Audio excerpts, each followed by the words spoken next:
Crash Course Live is presented by Smash It Demolition Derby and the 2016 Bash for Cash. Demo Derby Masters. Winter Slam 2016. Ultimate Derby and Blizzard Bash and Capital City Carnage. Scioppa Racing and ScioppaRacing.com.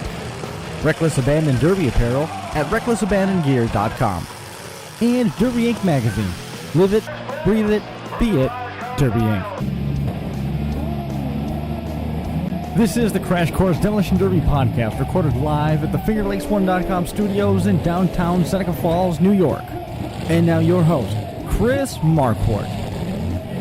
Good afternoon, good evening. Welcome to episode number 172 of Crash Course Podcast. Final tune-up for Capital City Carnage on deck. We'll be getting out of town here later this week, so long as the winter storm doesn't have anything to say about it, but we should be just fine.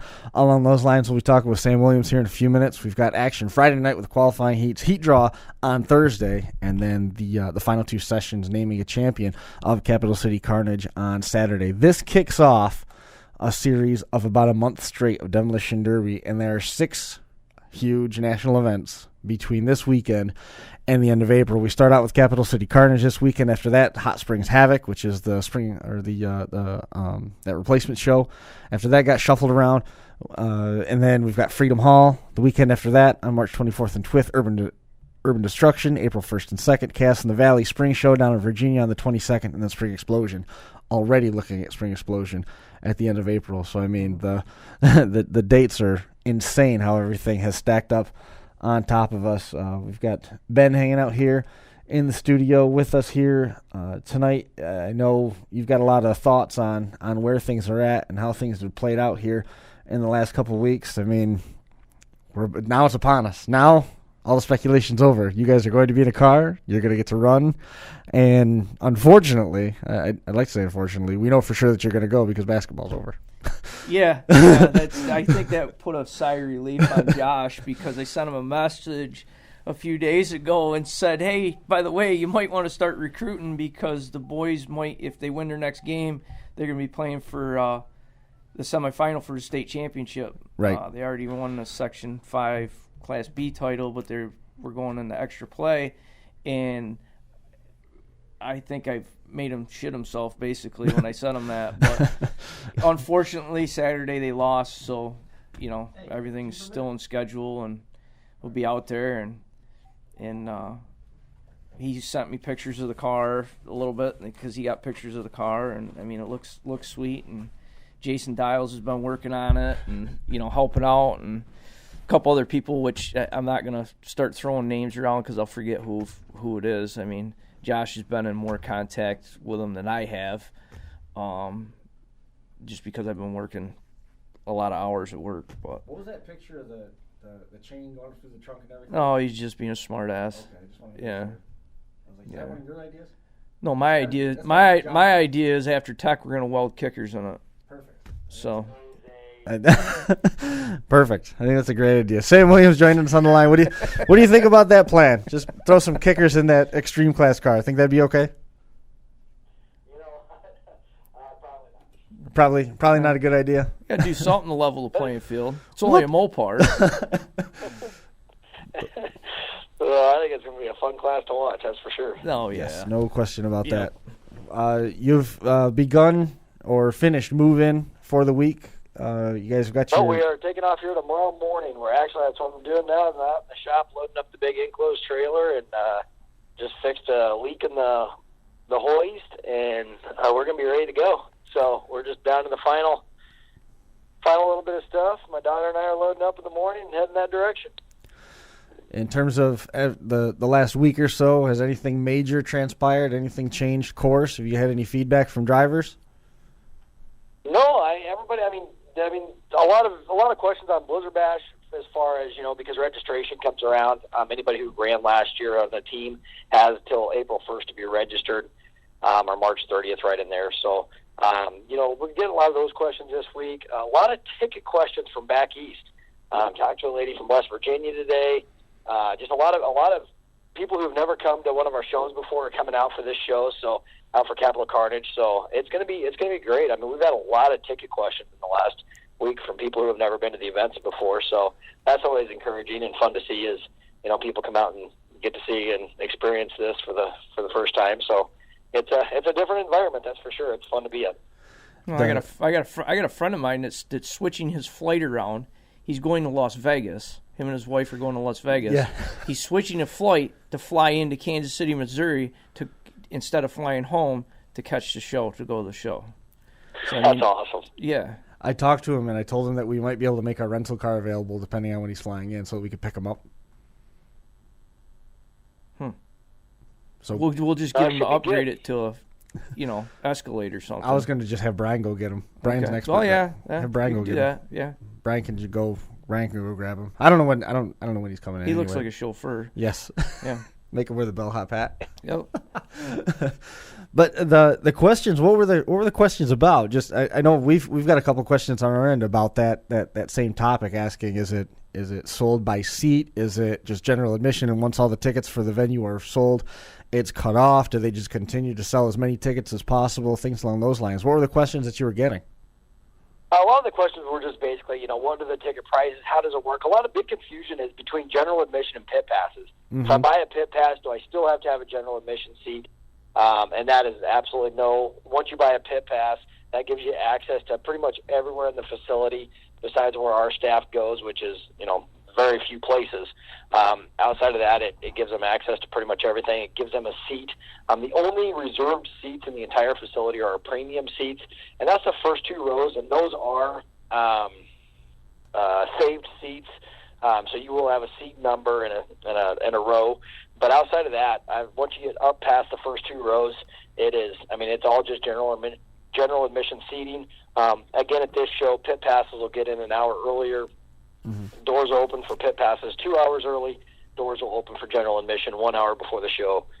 So those are most of them. Just a little bit of confusion of the pit passes versus general admission, which, like I said, it just shows that people who haven't been here before. So it's we're just helping everybody out and trying to get them to the right locations. The Ticketmaster thing drives us all crazy. But once you get into these bigger venues, you don't have a choice. If you're going to go into any arena in America, you're going to deal with Ticketmaster. So, again, we don't expect to sell out. It's going to be. I think we'll fill the whole lower bowl, and I'm going to say probably a third of the upper bowl. So I think there'll probably be probably 1,500 to 2,000 seats left over, if not a few more. So if people want to buy their tickets when they get there, they should be okay. You always want to recommend Ticketmaster just to be safe, but like I said, last year we were half full, so we expect to grow a little bit from that, but we don't expect to sell out. But last time I say that, we'll sell it out, and somebody's going to be mad at me. But that's a good problem to have. If we do hit the number and the fire marshal shuts us off, that's when we've only done it one time. If that happens, then they just close the doors, and that's all we can accept that night. And at one point, you had a number of people that ended up having to be turned away in that one instance, but otherwise, everybody's found a way to get in and see the show. Yep. Yeah, but just that one time, we had a few hundred people that were turned away. I heard as many as maybe 1,000, but I don't know if it was that many or not. But right. It was a little bit of a line that they had to turn away. So the exciting thing is, we're looking at high 60s, 70-degree weather. Yes. When you look at the extended day forecast. So if you want to get out of that snow on the East Coast, just come this way. Yeah. So I think it's going to be. I think it's going to be a heck of a show. We're chilly today, but from here on out we start warming up, and like I said, it's supposed to be 60s and 70s in Topeka over the weekend. So. Which will be great because Josh won't have to worry about the sweatshirt that he locks inside his vehicle when he loses the keys to his. Yeah. Remember when that happened? Oh yeah. Yeah. Yeah. Poor Josh. But in terms of on the flip side of it, that pit pass access, that not only does that guarantee people seats and they get a little bit extra time so that they can pick that. That doesn't give them the reserve seat, and we still have the first couple rows are roped off. Nobody can get in there, no different than Monster Jam or things like that. Right. Yep. At Blizzard Bash, we pulled the first two rows because the berms were holding so well for the Saturday night show. We went ahead and sat people in those first two rows. But again, this one here, where we're not expecting it to be completely full, we'll have those first 2 rows roped off again, just for safety wise, especially the first night. See how everything holds, and if it looks like we're going to fill Saturday night, we'll open them back up. But I was texting the groundskeeper today, and they're opening the arena. They're going to make it as absolute big as they can. So we may get as much as 50 feet out of it. So it's going to be a huge track, and we're not going to rope it off for any heat. So it'll be full track all weekend that's what I long. like to hear. All the mod cars sounds like they're all going to be there, and that's a ton of extra room for that mod class. Oh yeah, they got a ton of room. Yeah, I mean, it's definitely making a lot of them grin. Would you rather be driving in a car with those mod rules versus the 2-man extreme rules? It really doesn't matter to me. I'll just depend on. I like the big draws is the one-off uniqueness of the extreme class. I mean, I think there's going to be guys out there laughing their ass off in cars, because they're going to want to go one way, and the one guy's steering the one way, and the other guy's putting it in reverse instead of drive, and it's just it's that whole added element is just it's going to be great for the crowd because and it's going to be great for the actual tone of the event. Mm-hmm. It's going to take a lot of the tension out of it. I mean, I think a lot of guys after that heat are just going to get out and be laughing and Jesus, we'll be talking about it the rest of the night. Right.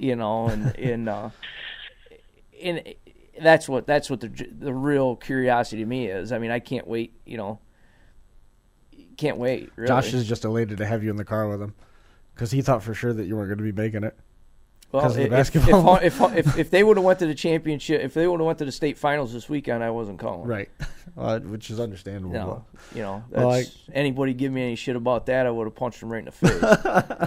You get so violent. Well, when your kid goes to a state championship final, I mean that's not a hard decision for me to make. Sam's got to book out of town on Sunday to make it to a wrestling tournament. Yeah, You're not even going to get to go to bed.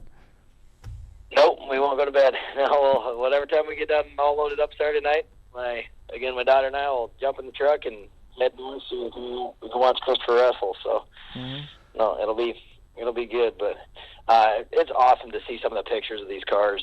Some guys have sent me some pictures, and I mean, I got a sneak peek of one of Walden's wagons, and Jeremy Blake's has sent me 1 or 2 pictures, just asking questions about what can I do with this rust, or what can I do with this, and just to see the cars that are being built. It's going to be some pretty neat cars. I mean, it's going to be that 100-car class is going to be awesome. I mean, all weekend it's going to be awesome. I mean, the mod cars are always awesome.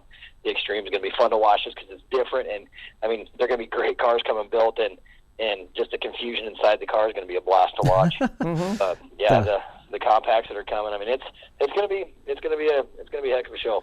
The limited weld cars that you've seen the pictures of and the feedback that you've had from the limited weld drivers. My first question is, how different are these limited weld cars compared to the limited weld team cars that we saw in November at Blizzard Bash? They're going to be similar. I mean, at Blizzard Bash, you had a lot of different builds because they were from all over the area. Right. These are pushing the rules again. These are gonna. We had a few of them at Blizzard Bash that definitely pushed it and had really nice cars. And there was some that that weren't, and some that were great. All of them good cars, just built different.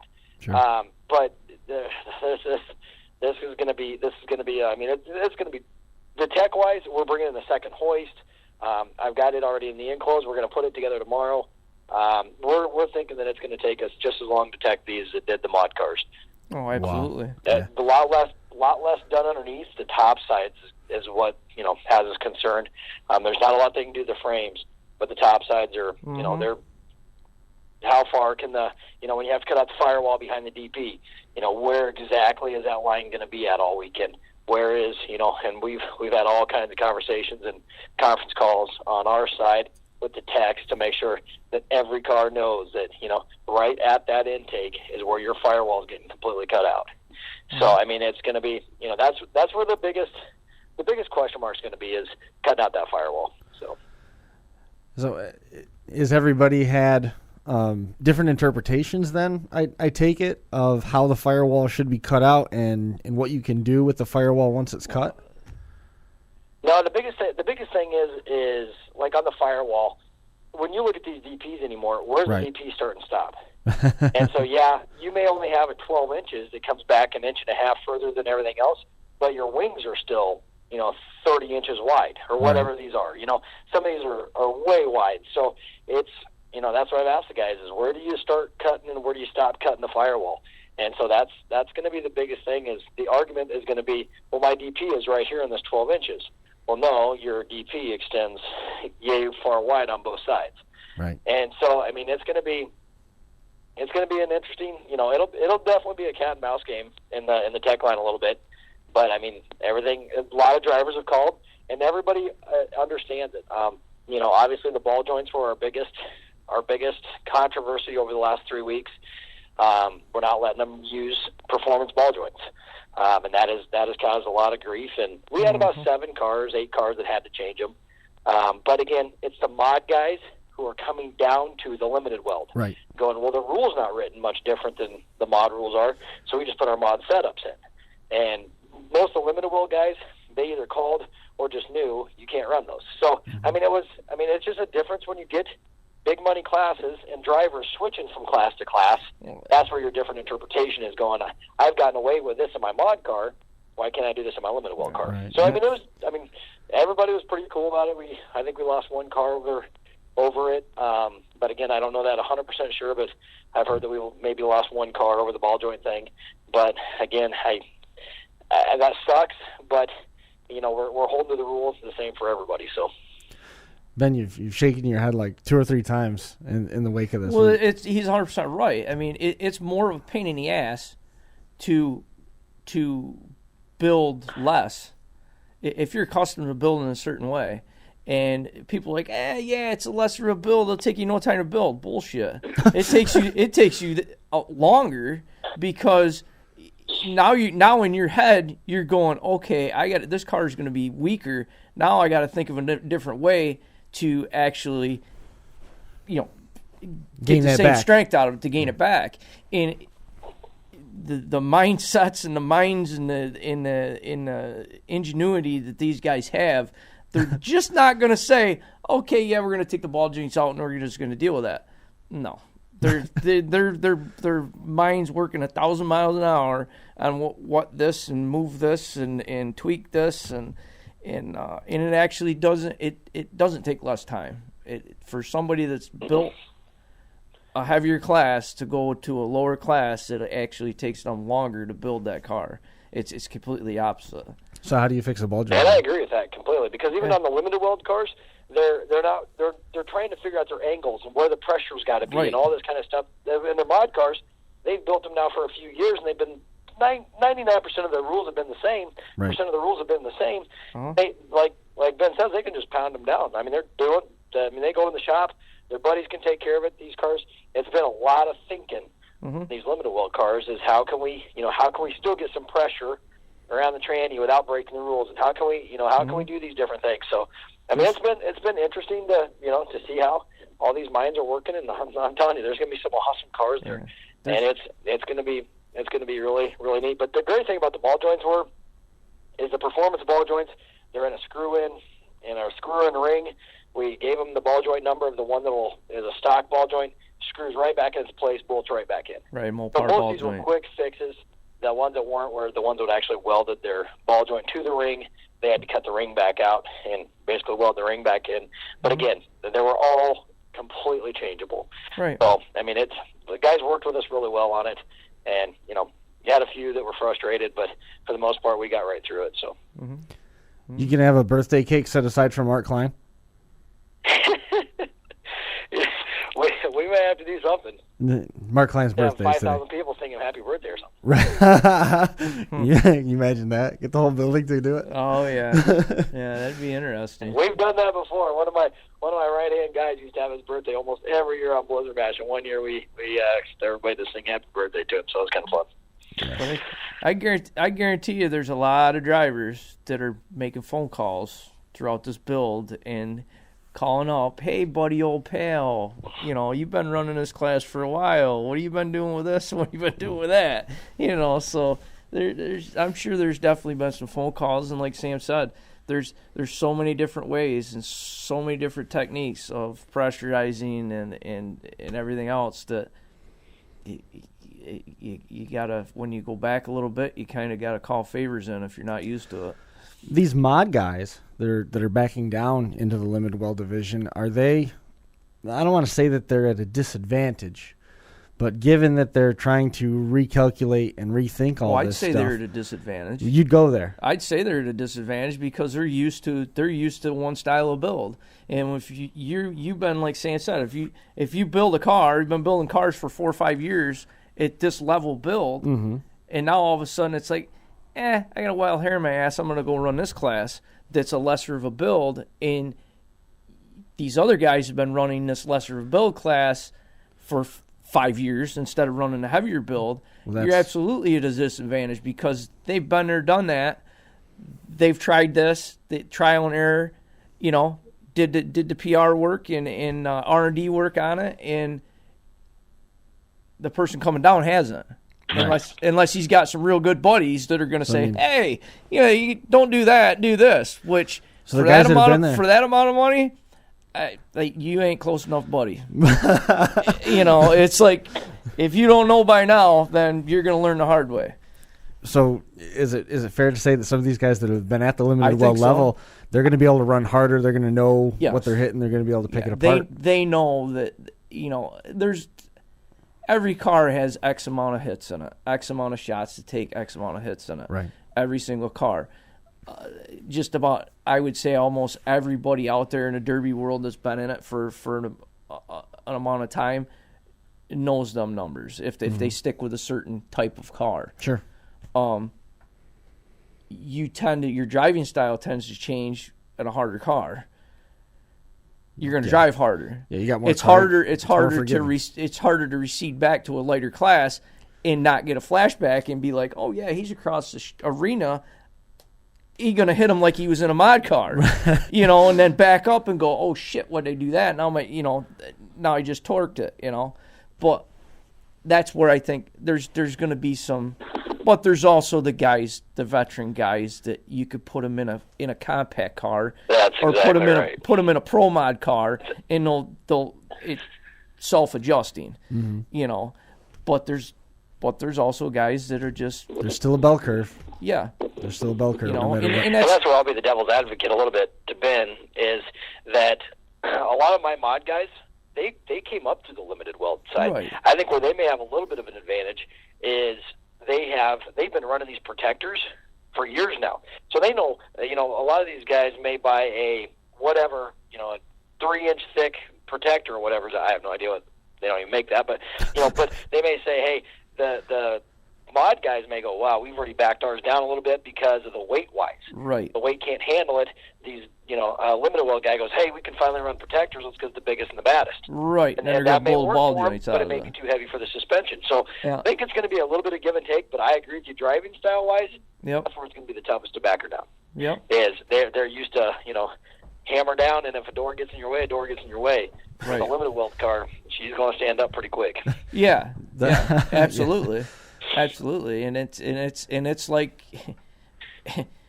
it's like Shark Week. I mean, it's like sharks going after a seal in that arena. I mean, it's seriously. I mean, you pull out in that arena. The guys pull out in that arena, and I mean, it's like flipping a switch. That crowd starts screaming, and they got a half, across the arena shot on somebody. They're gonna. It's instinct, right? Because everything's you're going on instinct. Well, of course, I'm going to Blizzard Bash type style, right? But that's a lot of instinctive driving because you don't really have time to 100%. Okay, see the shot, think about the shot, and take the shot. And the extra 50 feet that's added to the end of the track doesn't mean you have more time to think. Right. Just because you have more room doesn't mean it's going to. It just means somebody's coming that much faster. But that's the unique part about it, and that's why we always love and always enjoy coming out because the uniqueness of the facility and the drivers and the driving style.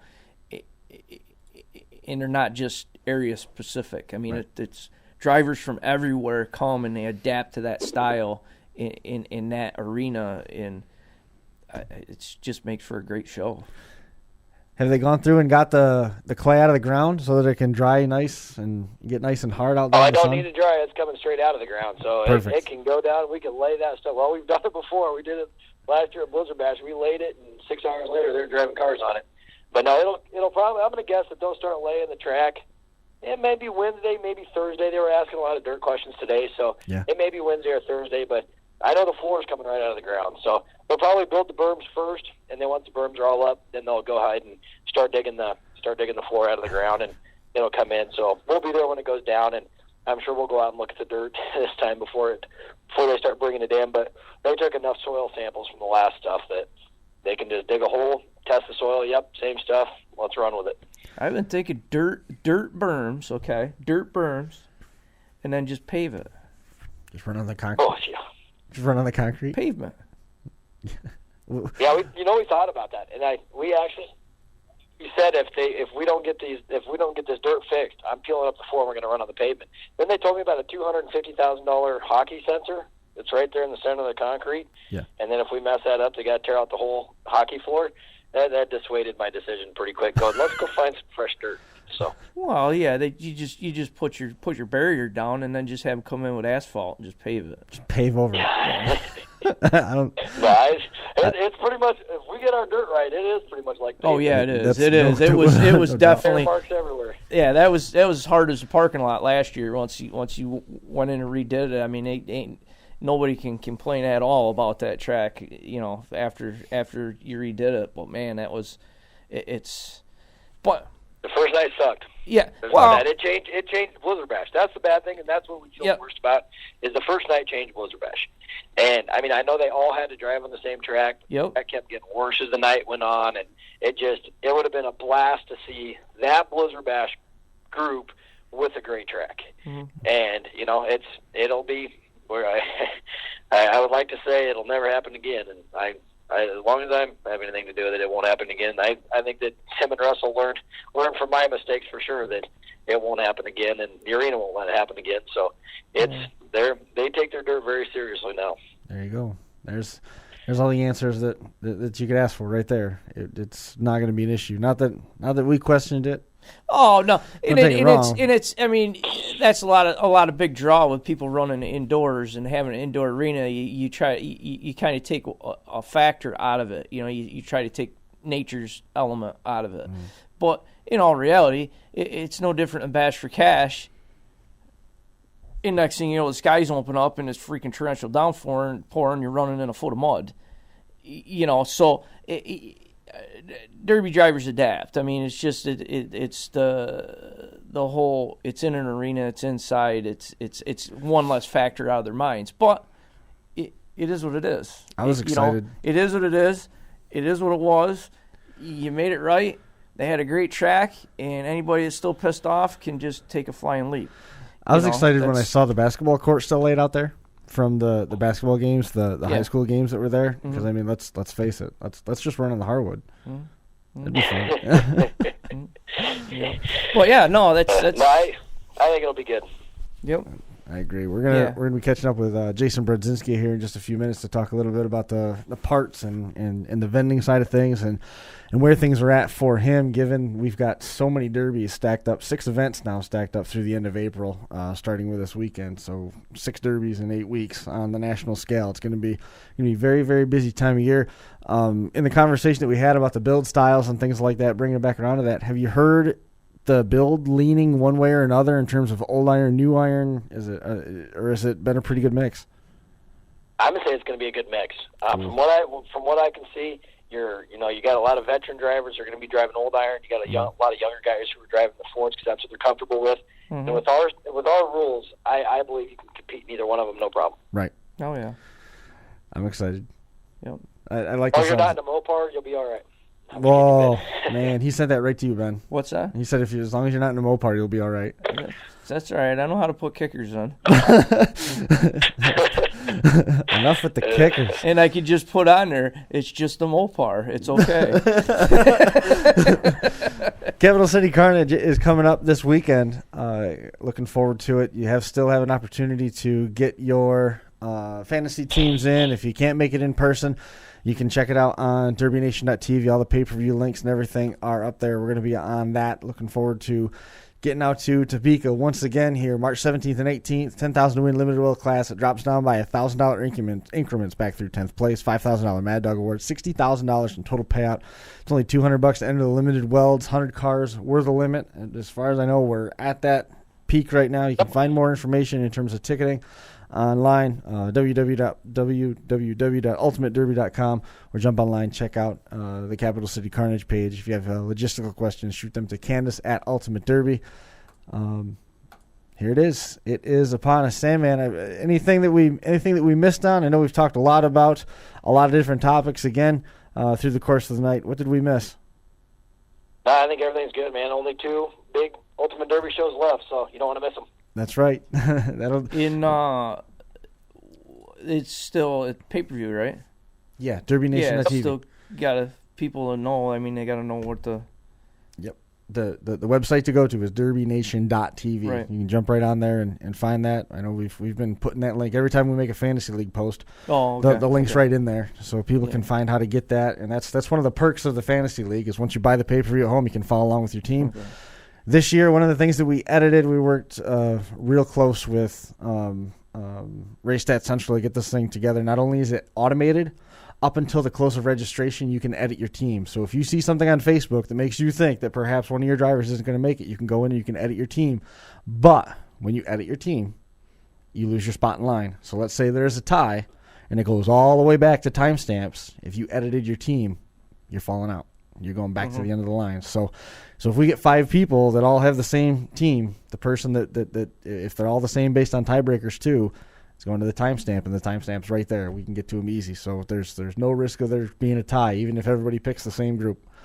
So I'm liking the prospects of that. Just don't be a snowflake and stay with your picks. Yes, because you never know what games are being played. Exactly, right? Exactly. I'm looking forward to it. We'll catch up with you here in a couple of days, Sam. Sounds good. We'll see you guys in Kansas. Yep. Travel safe. We'll see you there. All right. Bye. See ya. There goes Sam Williams. Capital City Carnage coming up this weekend. I know it's going to be a fun one. Oh, yeah. We're going to have a lot of fun at the airport, I think, this time. Why? What? I don't know. What do you know that I don't? No, I don't. I just think it's going to be a lot of fun. Well, they got new searching procedures. Good. So. Capital City Carnage Fantasy League. I should probably have corrected that before we started the show. Oh, well, it's live. It's part of the fun. We alluded to it. Mark Klein, he has his birthday today. Happy birthday to Mark. Also some heavier news. Best wishes out. I know he's a private guy, but nonetheless, he's still one of the guys that's been very close to Crash Course.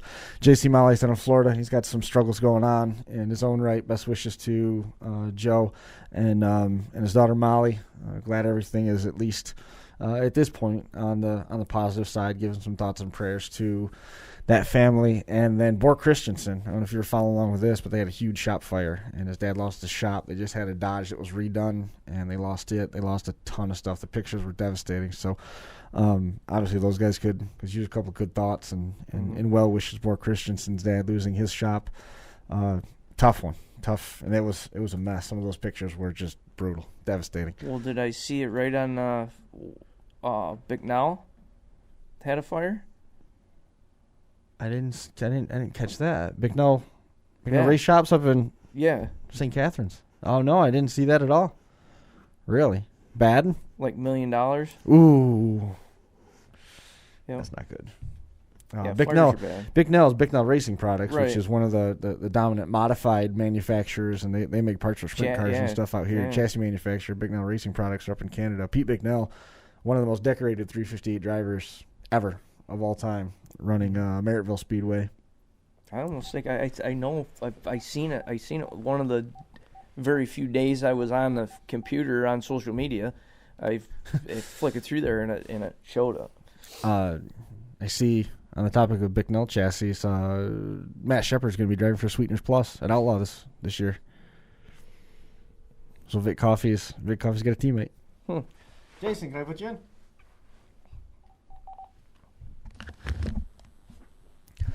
Quickly switching gears now against Smash It Demolition Derbies, as we've said before, they've released their approved vendor list. Among them is the gentleman that we're going to be talking to, Ski Inc., Jason Brodzinski, going to be hanging out with us here for a few minutes. Jason, we'll run through that list for Bash for Cash here in just a minute, but first, getting ready to make your way down to Topeka once again. How's things looking in terms of business? You got a lot of drop-offs?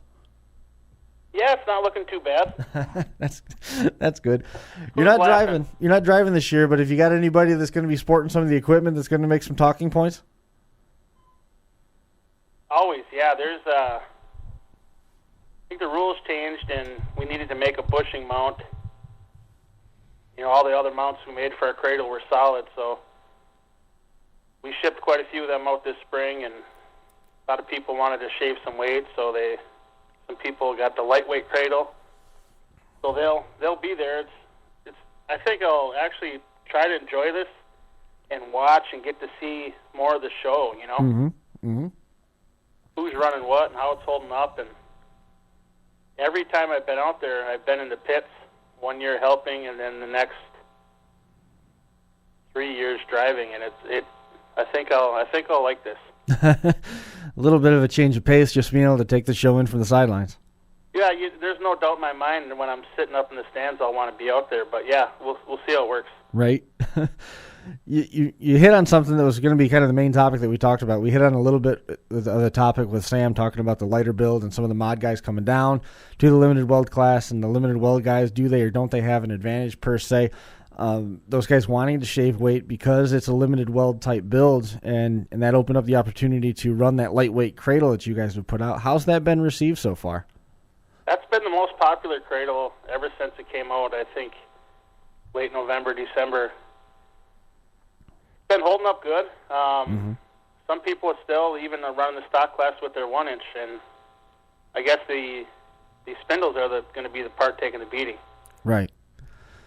You know, as hard as that track is, do you want to go lighter so that you've got the opportunity to take some of the pressure off of those, or from your design standpoint mentality, is it not going to make that much difference?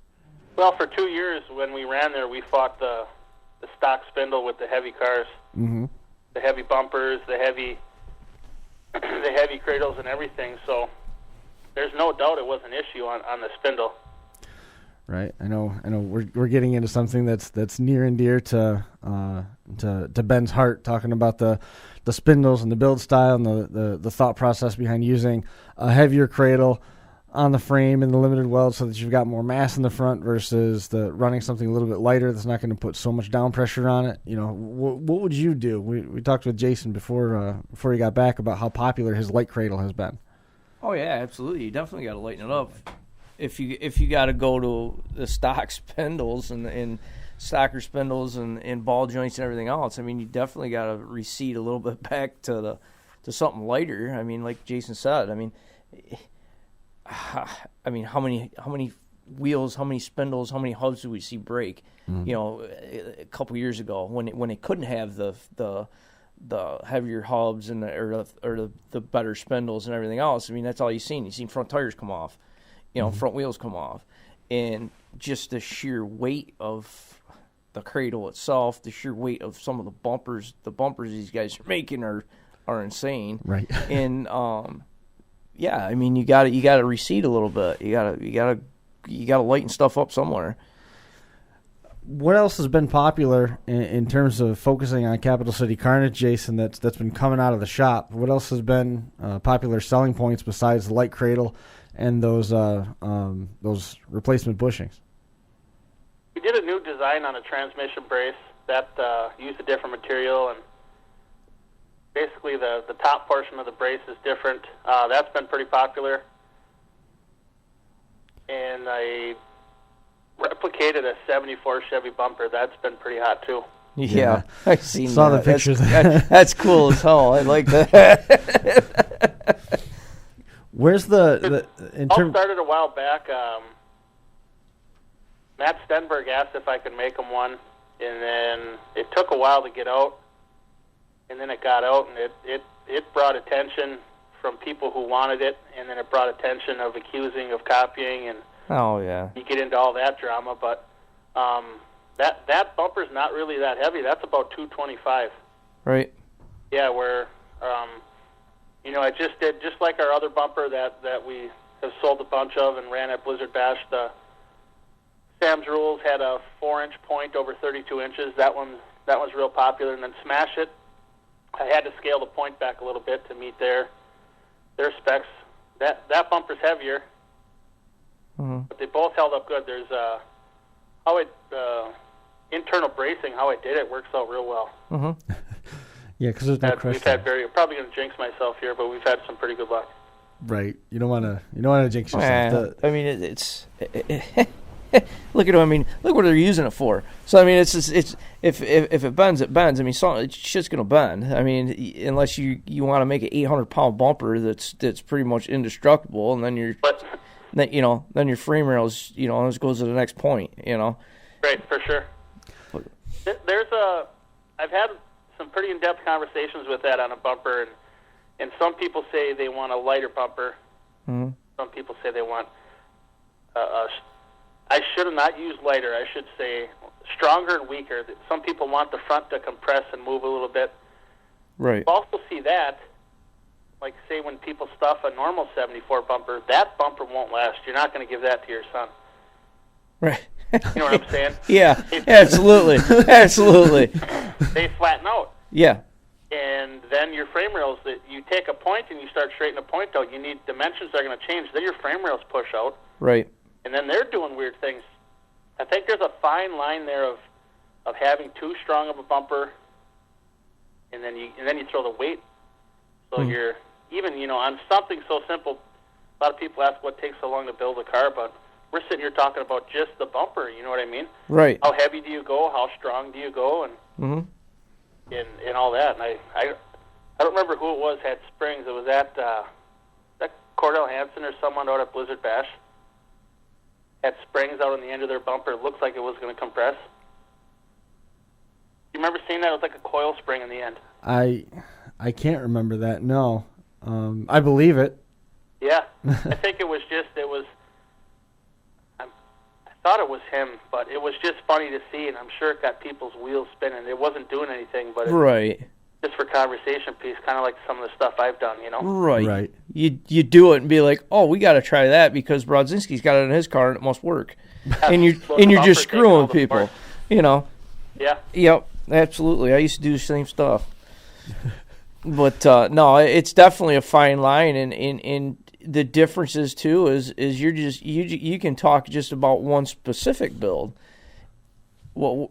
And then you go to a heavier build, yeah, okay, everything's different. You go to a lighter build, the whole conversation's totally different. If they can attach chain to the frame and right, what their plate rule is, and can they air hammer and square, and right, it's yep, around here for somebody from the outside looking in, thinks, oh, you just back in the day we smashed the windows out and still shifting on the column, and I don't bash any class, but from where I'm mostly at, that it ain't like that anymore. No, not even close. The 74 replica bumper, was that criticism coming from within the industry, or was that from outside the industry?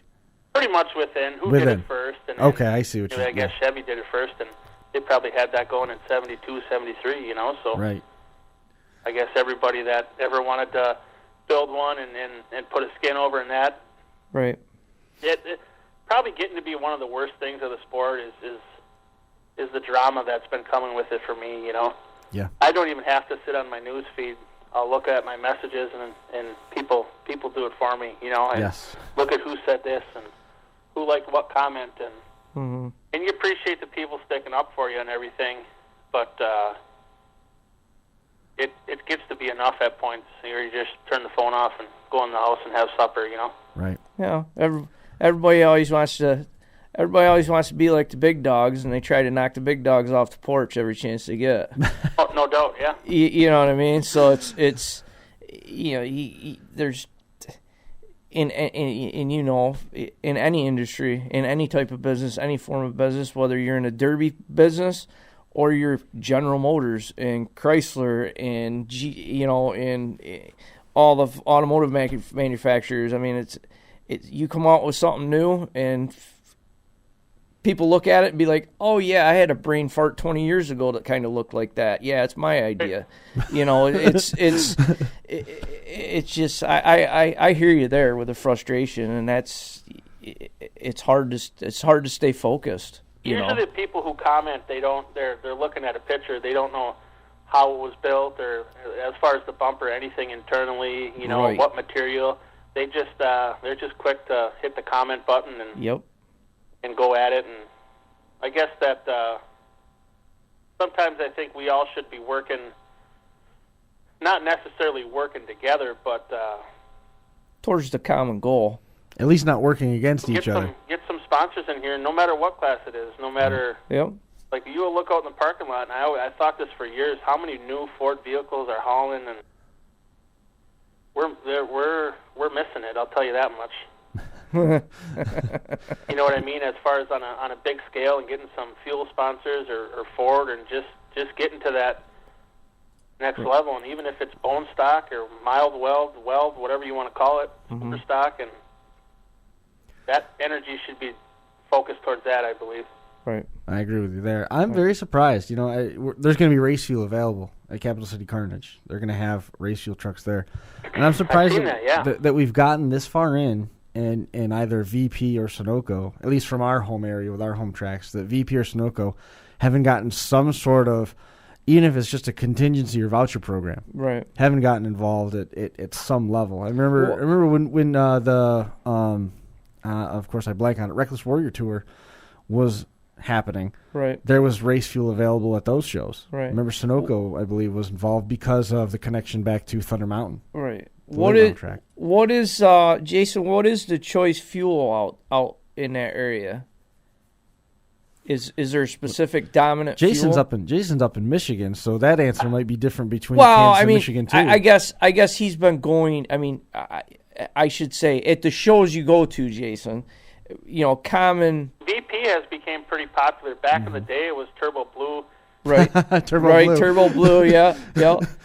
But now VP seems to. I don't know if they set a standard in the fuel industry or how it came about, but it seems to me that's the popular fuel nowadays. Right. VP's in a lot of places, and they got some crazy blends that I guess would work for mild to wild. The nice part about VP is one of my buddies sells it, and he brought the sheet over, and I'm like, I don't even know what 90% of this stuff is, but I just yeah. The nice part about what VP has is they're constantly changing. Oh, they're evolving. Constantly. There's some people in white coats, and they're doing some. They're in it. They're armpit deep, and they're testing, and they got it going on. I think they're brainiacs. Their brainiacs are outstanding, but even at the end user level, they're constantly changing the colors of their dyes. Mm-hmm. So it makes it very easy for racetracks to maintain their spec fuel programs. Yeah, which is awesome, and it makes it everybody else in the industry right now is chasing that because they're trying to make sure that their better fuel is the same color as the next dye coming out. Yeah, and them white jacket guys are sniffing everything they make too, so that makes them even more badass. Yeah, because I'm here to tell you they have to be because that shit smells awesome. I mean, VP gas is the best smelling stuff out there.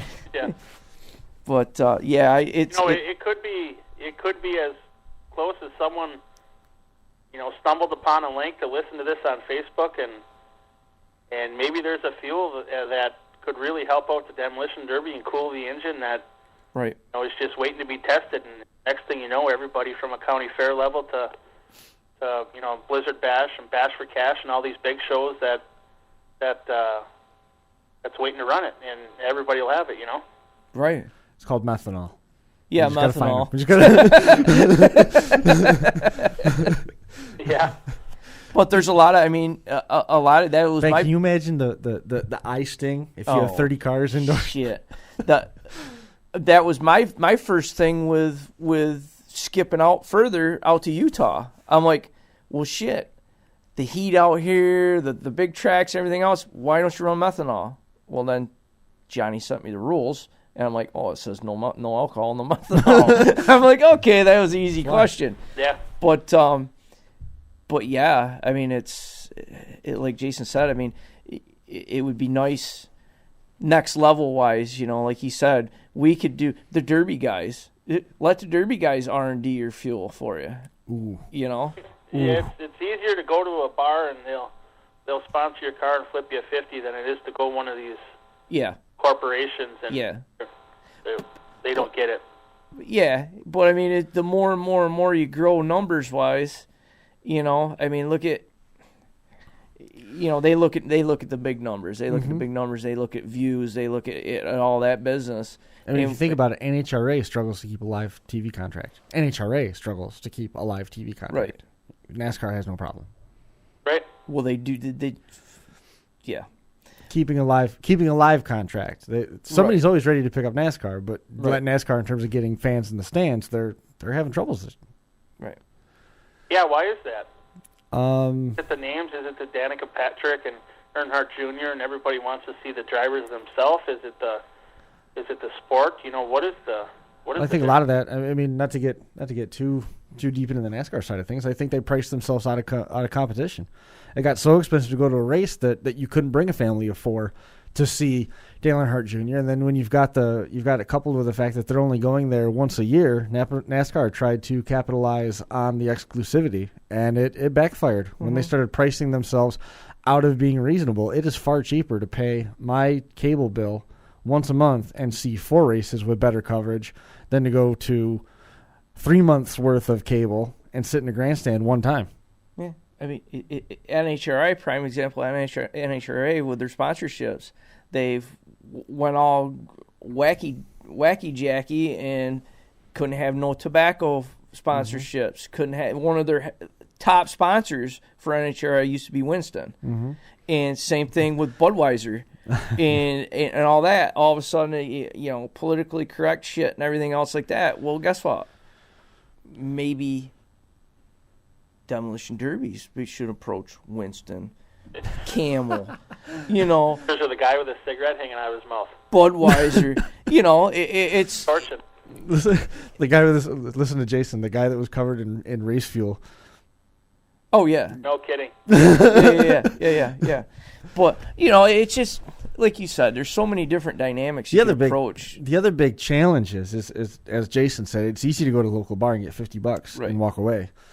You have to have numbers ready to justify the investment. Yeah, you're not bringing NASCAR exposure numbers, but you have to know rate of return. You have to know exposures. You have to know, essentially exposures per minute, unique exposures. What are you going to do with this money to make this number work? I'm not talking that large scale either. I mean, you're talking, you're not talking $1 million. You're not going to Winston and say, hey, I want $1 million. Right. No, you're not. But at the same time, they're still going to ask questions similar to that. And even still, if you can go in there armed with some of that information and impress them. Say, dude. There's no doubt. Yeah, I think if most people would go in now, they'd walk away scared. You almost got to hire someone to get all the numbers together and to type. Yeah, you need a resume. You know what I mean? And that's where Ben comes in, marketing expert. No, I just tell them you either get the hell on the train or it's leaving the station. You're either gonna be on the bus or you're gonna be in the cab behind it. But I mean, prime example is I'll use because everybody knows is Speedway Motors. Okay. I mean, Speedway Motors is dominant in racing, dirt track racing, sprint car racing, everything else. Car on the cover a couple and years now ago. you got Speedway Motors is involved with Demolition Derby. I mean, it's. I think it's coming. I mean, I always refer back to, we'll know where the shit when we're on, on Lucas on the Edge. Who knows? I mean, it could be closer than what everybody thinks. I don't know. You want to know something crazy? This is very much a possible reality. These conversations have already happened, and the bike has already been discussed. It's a Harley-Davidson Iron 883. The RC Derby at Capital City, at Blizzard Bash, one of the possible outcomes of that is the winner, if they do open enrollment, open one-on-one, just one guy enters a car instead of a team aspect, could win a Harley-Davidson, because Harley-Davidson, Steel Horse Harley-Davidson in Midlothian, Virginia, got on board with, saw the exposure and the attention that the RC derbies were getting, RC cars, what they were getting, and got together with their regional level, and they put together a program where they're going to help cover a portion of the cost of the bike. That's where the entry money would go to paying the rest of the bike, and that's where one of the problems we run into. And then you've got gift taxes and stuff in Kansas, which is going to be much different than what they have in Virginia. But all the same, Harley-Davidson thought that the RC Derby had enough attention to where they would give away a motorcycle. Now just put them on the... Now, come on! Right, that's RC derbies. Now just bring them to the attention of the full-size derbies. It's like, look at... really? This is what you're going to pick? Look over here. These guys are spending $30,000 on their cars. Right. So that's... I mean, just right, sort of, it should be like Super Bowl. You win a new vehicle. Yes, you should. At least a nice HD package 9802. Right. Yeah. 9091, that's the hot ticket. That was the HD? The P71 came later? Yeah, I guess. I don't know all the lingo, and I'm sure someone will it's probably get on Facebook and correct me, but I believe that's it. Something like that. Who knows? A Vic. Yes, That's all you got to Who's say. in studio? Who do you got tonight? Ben's here. Just Ben and me. Where's Brian? Brian had to work tonight, and Josh was still doing sales calls when I talked to him tonight at about 4:30. He was still doing sales calls, so he wouldn't have enough time to make it up here. And presumably the snowstorm was supposed to hit about the same time as the show's ending, so he didn't want to get caught in the middle of that stuff trying to get back home. He lives about 2 hours away. I had a guy pre-order a shifter, and Decker's going to pick it up. Yeah. So he must be taking it back on the plane? He said he'll find some place to put it in one of the carry-ons. Is it a Mopar shifter? It is not. Oh. I was going to say, we could always use it in our car first and then just take throw it it in home. there. Test it out. Test it. Well, the guy messaged me, and he's like, I don't have a credit card, I don't have PayPal, can I send a check? The check won't be there. And I said, you send me a picture of the check in the envelope, and I'll hand it off to Decker. Nice. it's fair. Yeah. It's fair. Now it's all in the Postal Service, If right? we know who it is, we can always go break his neck for you if you don't pay. Well, there you go. You know, I know quite a bit of people from coast to coast, so I do a lot of that. And hard guy to hide from. I haven't got burnt yet. Yep. Yeah, that's fair. I mean, Yeah, so until that starts catching up, and then we'll just stop doing it, you know. Yeah. well, what day are you planning on getting into town, Jason? I looked at the schedule. It talked about setup Wednesday. So this trailer's so big, you know what I mean? I would like to get a good spot and get in there, but the way everything's going, I don't know if I'll have everything ready and be able to leave Wednesday morning. That's what we push for, you know, when we're eating supper and talking about what we're going to do and when we're going to leave. Right. I guess you got to shoot for some time, but we'd leave Wednesday morning, pull in there Wednesday evening. Usually when I drive, I don't like to make it all in one trip, because the week, I call it, is exhausting enough. Right. Stop and get supper and then drive a little bit the next day, but I think I'll be able to make it all. It's maybe 12 and a half, 13 hours, depending on your stops. Right. Not too bad. No. Not too bad. Anything over that gets a little shaky, but that's all right.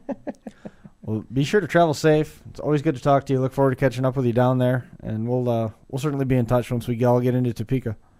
All right, thanks, guys. Hey, man, we'll catch up with you later. See you, bye. See ya. There goes Jason Brodzinski. Interesting. And that's one major mind that never quits working. No, it does not quit He's working. always thinking of he's always thinking about even his own stuff. I mean, he always thinks about a way to improve it or create something new to make it easier for guys. And it's just he's one of the top guys out there when it comes to stuff like that. Right. And our last guest of the night, who's been very, very busy at home, Jake Wazorek. Jake, how are you? Oh, Jake? you lost him. Try it now. You there, Jake? Yeah, I'm here. There he All is. right. Hey, it's so is the car done? What's that? Is the car done? It's getting pretty close. We got a few things left to do, but it's getting pretty damn close. I feel like that's a Derby driver answer, and that car's not nearly as close to being done as it should be.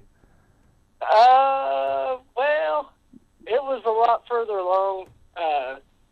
It was a lot further out Friday than it is now. Yeah. I worked my ass off this weekend, and we got a lot of stuff done this weekend. That's awesome. So, Yeah. has Ben taught you anything about how to put one of these together? I haven't talked to him. Josh has Yeah, been I haven't talking really to him. talked to Ben much. I've been back and forth with Decker on it, but Don't do and that. some Talk of to the stuff Ben. that he wanted to do, I can't do because of the rules, and he's like, "Oh, this is crap." It happens.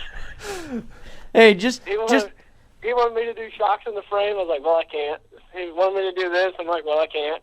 He's like, "Well, I don't know what to do then." well, see, then he asked me, and I told him what to tell you, whether you can do it or not. But Yeah, Why are you letting him talk it's to been an Josh? interesting build. That's for sure. I've never built a big Y-framer like this, so yeah, it's been interesting. It's been a learning experience. It's been kind of fun. well, just take a measurement. Take a measurement from right behind the A arms to the dash bar. All right, and then just bring a couple Yep. pieces of 2x2 heavy wall tubing with you, and then once you get through tech, I told Sam I'm gonna weld them kickers in. Yeah. Yeah, that'll be all right. I Yeah. don't think they'll Oh, do yeah. much. Nobody's Other gonna look. drivers might not like it too much. Well, it's just a Mopar. Everybody keeps telling me. Yeah, it's just a Mopar. Yeah, that's my defense. It's just a Y-frame or Mopar. Everybody's saying they're junk. So what are you worried about? Yeah, How's your car coming? it's done. We got our car done first, and then because everybody told me, "Oh, this Y-framer will be easy. It'll be easy." Yeah, well, when They're you got not the that right K easy. and everything like that, it's easy. But when I went to put the motor in it the other night, all the kind of like the old Johnny Cash song, all the holes were gone. So we had to build a very custom mount off the front of the block to go to the motor mount on the K, because this K is a 65, and I guess they have a weird motor mount. So Yeah. I didn't know that, and nobody else noticed it, so it took me a while to figure that out. Imperials didn't have subframes in '65. Or the K or whatever. I don't know. I'm not a Mopar dude. Yeah. I'm being a jerk. Sorry, Jake. Yeah. No, I'm pretty excited to get out there. Josh and I are pretty excited. I know you've been talking to Josh a lot. He's been talking to me. He's been keeping me updated and stuff like that. But I guess we're bringing a shifter out with us. Yeah. Once I got set everything in the car and I put the shifter in, I'm like, there ain't no way Ben is going to be able to reach this shifter. I don't think Josh can reach this shifter. So I told him I was going to have to add some stuff to it. And he's like, well, we'll just bring a cable shifter or a Mopar shifter of some sort. I'm like, okay, whatever. That works for me. Yeah. Way easier that way. Yeah. Because then you can mount it over. You can even mount it over on the right side for you. No, I'm on it. I'll shift with the left hand, and then I gotta do something with the right hand. Are you gonna run a hand throttle on this too? No. Just to be ready? No. We don't need a hand throttle. No, this isn't gonna go that far. No. I think it'll probably just stick on the floorboard and probably just get held there. It's gonna be opened up more than it's gonna be idled, I think. So it's Yeah. because we're gonna be. I will say that this motor is loud. We got it running the other night and putting it through its paces, and it was loud. Oh yeah, them big blocks. I'm telling you, they're them big blocks will run. You know, Yeah. You put that gear behind it that's in it. We'll be able to do some pushing. Yeah. For sure. Just don't get up against us because we ain't gonna be able to push back. Yeah. Yeah. Our biggest problem is We've got a Lincoln, so yeah. The big cars might be able to just push us wherever they want us to go. You'll be fine. Wow, did you put the drivetrain in that you were talking about at Blizzard Bash? Yes, we did. Oh, yeah. So that's going to be a badass car. Badass car. It's pretty snappy. We drove it in the shop. My co-driver, co-pilot, or whatever you want to call him, he took it over to his house to get all the drivetrain and everything buttoned down, made sure everything was good and ready to rock and roll. He brought it back over my house this weekend, and we loaded it off the trailer, just kind of putting around, and he goosed it a couple times. It slammed me back in the seat. I'm like, oh, man. Like, Yeah. This thing will get it. Yep. Like, oh, yeah, it's snappy. What motor did you put in it? Got a 2.3-liter Ford. It's basically a pony stock motor with a 5-speed behind it. With a 5-speed. And a hellacious Nice. gear. Right? Dude, Oh. that's like a BB in a boxcar, Yeah. pretty much. That motor in Yeah. that engine compartment. I mean, We've got probably 2 feet from the motor to the radiator. Yeah. Really? That much? Yeah, it's way back. Yeah. That's cool. You'd be able to stand that thing sky high and still go. Oh yeah. Excellent. No, we're pretty excited. I mean, I told Josh, can't thank you guys enough for giving us the opportunity to do this, and sorry it's been such a pain in the ass for the Y-framer, but It ain't been that bad. It's just yeah. there's been just a few things where I've never ran into, Yep. but it's a learning experience. It's actually been kind of fun building something different that it's not as much pressure as building like a team car, or Right. where you have other people on a team that have to worry about how that car's built. So Yeah. it's been kind of fun building something different that I ain't gonna have to. It doesn't have to make it to the next round. Right. Go out there and trash it one round and be done with it. Yeah. Well, the bonus is you could probably just paint it like fluorescent orange, because we got a bullseye on our ass anyway. So we'll just, Well, everybody's gonna focus on us, so that's gonna benefit a lot of other people, I think. I don't know. You might have some competition with the little motor out there. I think a lot of people are gonna be like, "Yeah, we're gonna take that little noisy bastard out." What? It might, yeah, they might, or they'll think the complete opposite. It'd be like, yeah, we ain't worried about that right now. Then that'll be their worst mistake. Yeah. No, it's Yep. like I said. I mean, we can't. I'm excited. I mean, in my mind, I was hoping Josh was going to be here tonight because I wanted to go over a few things with him. But it'll be exciting to the airplane ride out, talking about it and getting a game plan down, and actually sitting in the car and seeing how it's going to work. I mean, What are those seats in that car out of? Yeah, they look pretty plush seats. They're pretty nice. Are they out of a Jaguar? They were in it when I got it, and the guy that is running with me, he looked at him. I was like, "What are them seats out of?" He goes, "Those are out of an LTD2. They're out of nice. a compact, mid-'80s or whatever LTD2 Ford." Yep. Yep. So they're all right. They're pretty comfortable. They're not. I mean, they're not the most. They're not like sitting on a lazy boy. They're not Aston. They're not Aston Martin. They're but good they'll do. seats. So Yeah, they're definitely look like they're decent seats. yeah, But I'm just they're worried bolted about down pretty tight. So yeah. I'm just worried about what I'm going to hold on to is what I'm worried about. yeah, that's what we've been thinking about. It'll be kind of one of the deals when you guys get here, and we can think about something for you to hang on to. We thought about putting a steering wheel at the spun, Yep. so when the in-car came, we could see which way Josh was going, which way you wanted to go. Yes. And I think that's a hell of an idea, because I kept telling Josh I need a steering wheel on my side too. Yeah. That would be great. That's Ben's turned to the right and Josh is turned to the left. But I mean, it's definitely. I mean, when it's awkward because you as a driver, you always have something to hold. You're holding on to something. Right.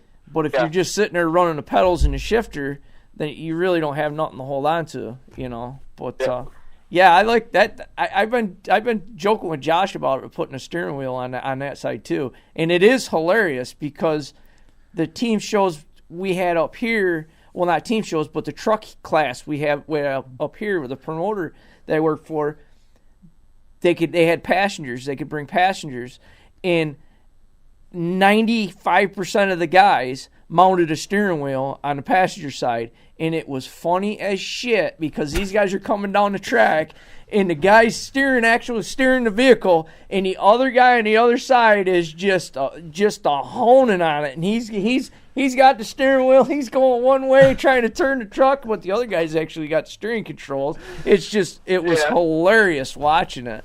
And you're 100% right. The in-car camera would be hilarious replaying watching it because I'm sure he'd be steering one way and I'd be trying to steer the other way for sure. But yeah, it's going to be great. It's going to be a blast. Oh, yeah, it'll be a fun class to watch. It'll be fun for anybody involved with it. You know, people in the stands that don't exactly know what's going on, they announce it, and then watch people beating the holy hell out of one another inside the cars. It's going to be funny. Oh yeah, and I think it. And like I said earlier, I think when everybody after that heat, everybody's going to get out of their cars, and it's going to be like a ball busting night from hell after that. Yeah, Josh is losing. It's going to be like, you. I thought you were going to go in reverse, but you ended up going forward. What was up with that? It's definitely, there's going to be a lot of good laughs shared. The driver of the car is watching what's going on around him, and then the passenger's just like, we're going the other way now. Yep.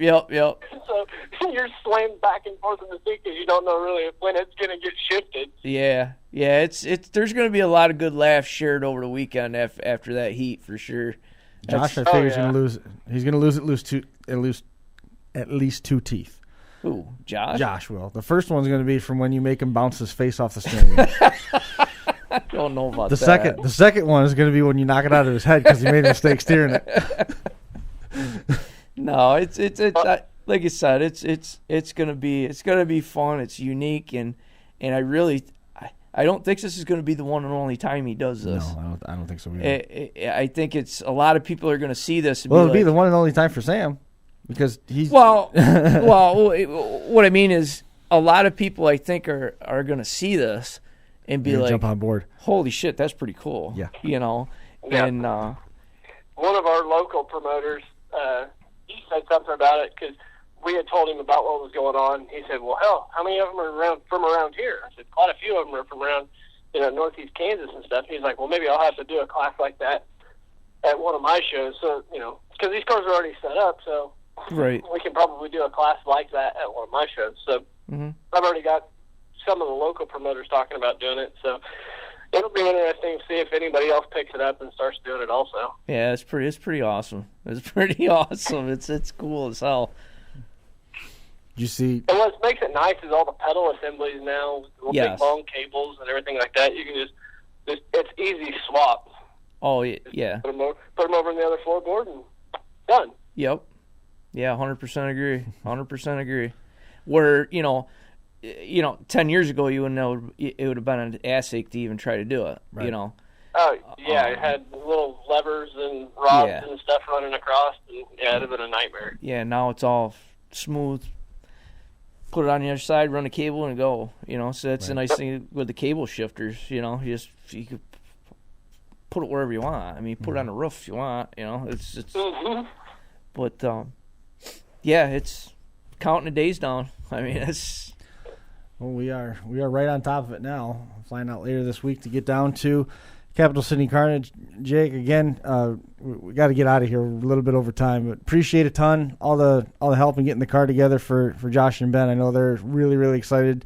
Glad your car's all together and you're happy with that motor that you got stuffed in that thing. We'll be looking forward to catching up with you guys when we get to Kansas this week. Yeah, definitely. All right, sounds good. We'll catch up with you later, Jake. All right, sounds good, guys. All right, thanks a lot. There goes Jake Resort helping you guys get that car together. And he's got he's got a squad of people on it. It's just Jake and I mean Rachel's. I'm sure Rachel's helping. I mean as much as you can now, but and I'm sure he's got a few other buddies, but I'll find out who they are when we get out there. Josh probably already knows, but but he can't. Like I said, I can't thank him enough. I mean to give us that opportunity. Yep. Go ahead. You want to get out of here? I'll just keep talking. No. I was trying to. Actually, I was trying to come up with a joke of how we could compare Josh to NASCAR. and being able to rattle Ricky off Bobby. He'd be like Joey Logano rattling off all the people on the pit crew that help make the car possible, the tire changer, the gas man, blah, blah, blah, blah, blah. Josh would be able to do that, but... I like the Ricky Bobby. Yes. No different. Still able to rattle off all the sponsors and everything. Josh is just so corporate. He's above us now. Well, we were Top Gunning it when we went to Florida, you know. He was Maverick and I was Goose. That's scary. So that's scary. Yeah. But no, it's just looking forward to it. I mean, it's going to be a good time, and ironically, I'm not nervous at all. No. Just another day in the hood. I guess that's one way of looking at it. Yep. I don't know. I can't figure this microphone out. Oh, well. Every time I look up, my levels are either blowing out through the top or it's silent, and I don't know what the difference is. I've been talking into the same part of the microphone for the duration of the show. Is what it is. I guess, what do you think? We cap it, get out of here, and we'll catch up with everybody Thursday night during the heat draws? Yeah. We'll do that. That sounds good. I mean, we'll be getting in, at like 4 o'clock or something? Yeah, something like that. Something like that. Should be. Well, the airport, and so we'll be getting there probably like 5, probably. Yeah, 5:30. It's not a long drive, but we've got everything all reserved and set aside, so it should be pretty straightforward once you get there. We'll catch up with everybody when we come to you live Thursday night from the Kansas Expocentre in the vendors area from Capital City Carnage with the heat draws. We'll see everybody then. That's going to do it for this edition of Crash Course 172 in the books from the Finger Lakes 1.com studios in Seneca Falls. We'll see everybody in Topeka.